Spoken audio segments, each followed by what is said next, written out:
Want to connect Gmail to an SMTP server the correct way?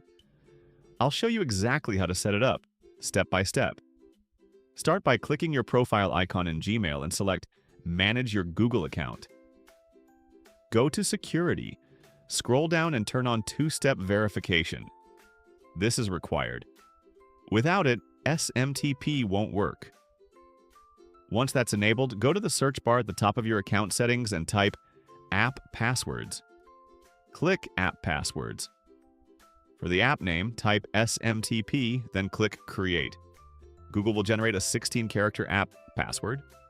Copy it. This replaces your normal Gmail password for SMTP. Now go to your SMTP setup page. Enter server smtp.gmail.com. Port 465 security SSL. For the username, enter your full Gmail address. For the password, paste the app password you just created.